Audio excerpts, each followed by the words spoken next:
JBNN keep you informed. I'm Michelle Jones. Before we get into the news, please remember to like, subscribe, leave a comment, and share the news with someone today. Now on to the news. Courts Bargain Center in Spanish Town set on fire. The Courts Bargain Center on York Street in Spanish Town, St. Catherine, is still calculating its losses after the building was set on fire early this morning. Reports were that at about 2 a.m., the Spanish Town Fire Department received a call that the building was ablaze. A team responded and put out the fire, which damaged several stoves, washing machines, refrigerators, and other items. Sections of Spanish Town were tense following the fatal police shooting of reputed one-order strongman Othniel Lobban, otherwise called Tickman. Lobban was killed during an alleged confrontation in St. Andrew last night. The incident has reportedly caused unrest in Spanish Town. Taxi operators were scarce, the entrance to the market was empty, and there was a general closure of a number of businesses throughout the Spanish Town corridor. Residents are hoping for a quick resolution. Senior Superintendent of Police Stephanie Lindsay, head of the Constabulary Communication Network, says the security forces have a strong presence on the ground and things are pretty much under control, despite attempts by supporters of Lobban to disrupt Spanish Town. Things are pretty much under control. There's a strong security presence of both police and military in this space as we speak. Late last night into earlier this morning, there were some roadblocks and some activities, but all of that are now under control. They have a few little areas where, as described by the commanding officer, there's some cat and mouse going on, but pretty much things are good at the moment, much improved to what it was late last night into this morning. Already, the High Command would have issued the necessary precautionary advisory to our members internally to exercise caution in these areas because we know that these individuals, they do have reach. But so our members are alert and ready. But I think even with the threat level at extreme, we understand our mission. So they are pretty much out there ensuring that the citizens are safe and are able to go about their normal business and carry on their businesses uninterrupted. Dennis Robotham, president of the St. Catherine Chamber of Commerce, explained that while potential shoppers avoided the area, motorists faced challenges navigating several roadblocks to get into the area Thursday morning. Right now, the business community is totally shuttered in the market district of the town. All businesses closed. Traffic, both vehicular, pedestrian and commuters have circumvented the area based on what is happening there. Apparently, since last night incident, a lot of roadblocks seem to have been mounted in the particular space, and hence the police have cleared it a number of times, but they have been reblocking it. Hence, business total shutdown. It is regrettable that at this stage we continue to see this kind of happening when it comes to this kind of situation. Business have to close. I am being asked from a number of my members, why is it that the situation, which should be very well documented by now, that when something like that last night happened, why wasn't a curfew imposed on the space so that the damage and the blockage could have been prevented. Police killed man who allegedly pointed a gun at them during operation in Kingston. Police shot and killed a man who reportedly pointed a gun at them during an intelligence-led operation on Wednesday morning in Franklin Town, Kingston. The deceased man has not yet been identified. Reports are that the police were conducting an operation in search of gunmen aligned with the nighttime brawling gang when the incident occurred.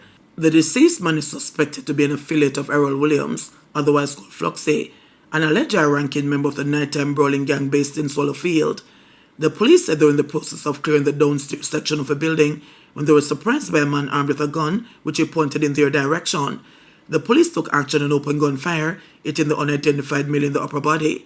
The injured man was assisted to the Kingston Public Hospital, where he was pronounced dead. A .38 revolver that was loaded with 6 cartridges was also seized following the fatal shooting, police said. Double murder pushes St. Andrew South Police Division into double digits. The St. Andrew South Police Division is leading the country in homicides, following a double killing late Tuesday, one of the latest in a series of murders across the corporate area since the start of the year. With 11 murders as at midnight Tuesday, the St. Andrew South Police Division was the first of 19 to hit the double-digit mark.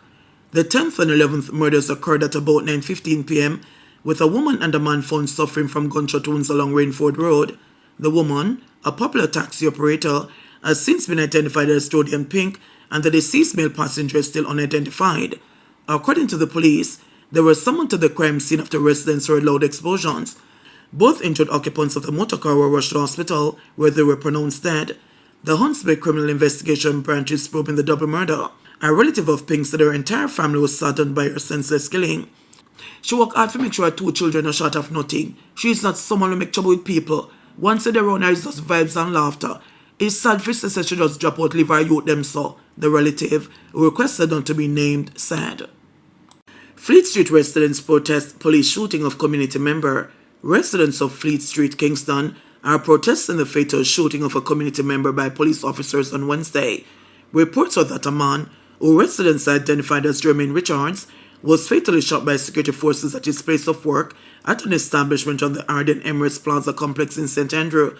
According to a resident of Fleet Street, the community where Richards lived, the police officer shot him multiple times following an altercation. The residents are questioning the motive behind the murder of their community member. Jermaine Richards is a respectable young man, a kind-hearted man. We look out for him, people and the community. Police officer kill him on his workplace and the premises. Dispute with him and him box him down and step over him and give him multiple shots. No, we'll go to tranquility, no Jermaine. We'll go to public, no Jermaine. His family member just found out that he's at UC hospital, found him into a body bag. Come on, what's the motive? Jermaine Richards is no gunman. The Kingston Central Police have since confirmed the shooting, but provided no further details. Curfews to be imposed in 12 Manchester communities. The police in Manchester reported that a 48-hour curfew will be imposed in 12 communities in the parish as of Thursday evening. Among the affected communities in the Mandeville area are Mayday, Albion, Barnstaple, Green Street, Tulsa Road, Hillside, Newhall, Royal Flat and Comfort. The curfew in Mandeville is set to start at 6:20 p.m. and end on Saturday at 6:20 p.m. In Porus, another curfew is set to start at 7 p.m. and end on Saturday at 7 p.m. Among the areas in Porus set to be under curfew are Trinity, Hampton Road and Redberry. The police say people within the affected areas are required to remain indoors unless otherwise authorized by the authorities. SOEs declared in 4 police divisions amid uptick in gang violence. Amid growing gang conflicts in sections of the corporate area and the St. Catherine, the government on Wednesday declared states of public emergency in the St. Andrew South, St. Andrew Central, Kingston Western, and the St. Catherine South Police Division. A statement from the Office of the Prime Minister, OPM, on Wednesday afternoon, said the declaration follows a significant increase in violent criminal activities within these areas. These locations have been identified as hotspots for gang-related warfare, which pose risk to public safety of residents, as well as commuters and bystanders, given their use as public thoroughfares.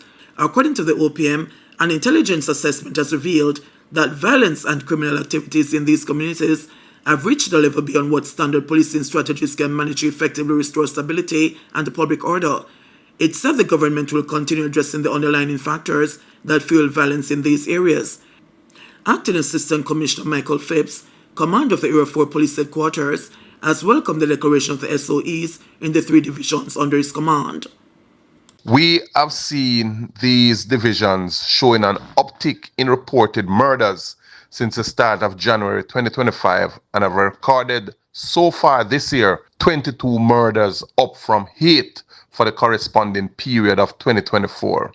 The St. Andrew South Division have seen a 1,000% increase in reported murders over the corresponding period of 2024. We will be using these measures to treat effectively with these very hotspot areas, which are known for gang warfare, which poses public safety risk to especially our law-abiding citizens who have to traverse these areas. We urge law-abiding citizens to give the full support to the efforts of the security forces who will be carrying out robust operational activities across the divisions as we seek to restore stability and public order. I want to use this opportunity as well to ask persons with ill intent not to, in any way, shape or form, try to resist us. If we come to arrest them, we at all times urges peaceful surrender. However, we will be decisive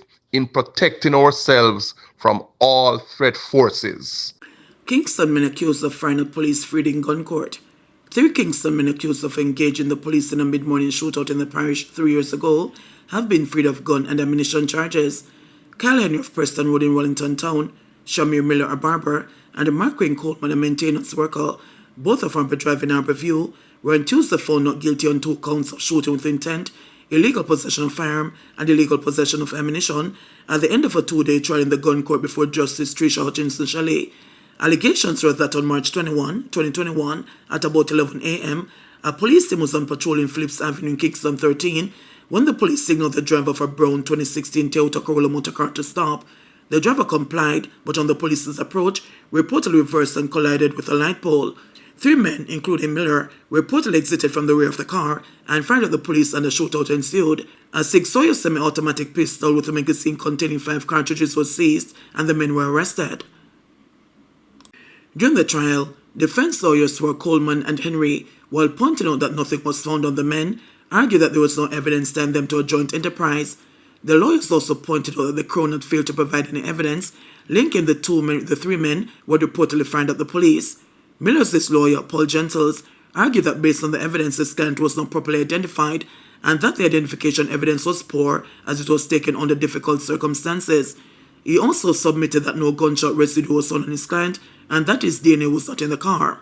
Attorney-at-law Shamar Hansen, who represented Henry, said the case was extremely curious to begin with, as there was no spent casing on the scene and the only evidence of any shot being fired was from the police, as there was bullet damage to the bonnet of the vehicle that my client was in. Also, results of the gunshot residue did not confirm that any shot was fired from any of the accused men, and the DNA on the gun was not linked to anyone. Attorney-at-law Sasha and Gay Dennis represented Coleman. JBNN will keep you informed. Please remember to subscribe, like, share, leave us a comment, and click the notification bell to receive our daily news items.